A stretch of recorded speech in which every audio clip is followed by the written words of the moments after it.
प्राचीन काल में संध्योपासना या संध्या वंदन की जाती थी।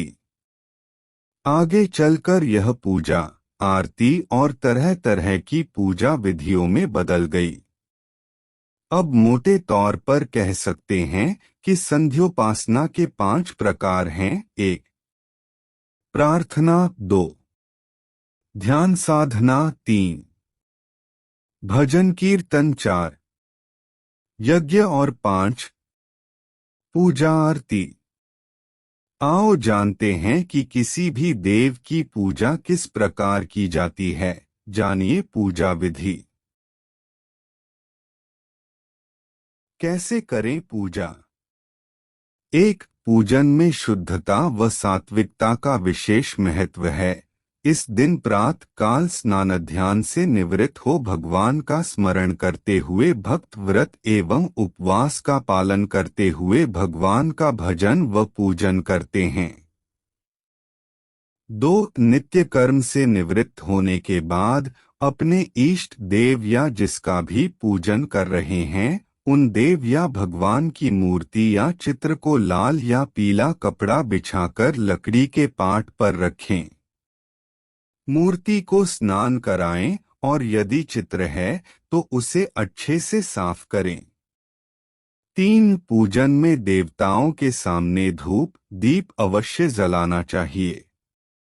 देवताओं के लिए जलाए गए दीपक को स्वयं कभी नहीं बुझाना चाहिए।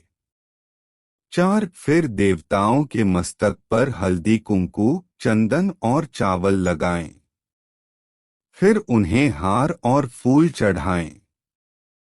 फिर उनकी आरती उतारें। पूजन में अनामिका अंगुली छोटी उंगली के पास वाली यानी रिंग फिंगर से गंध चंदन कुमकुम अबीर गुलाल हल्दी मेहंदी लगाना चाहिए। 5. पूजा करने के बाद प्रसाद या नैवेद्य भोग चढ़ाएं। ध्यान रखें कि नमक मिर्च और तेल का प्रयोग नैवेद्य में नहीं किया जाता है। प्रत्येक पकवान पर तुलसी का एक पत्ता रखा जाता है।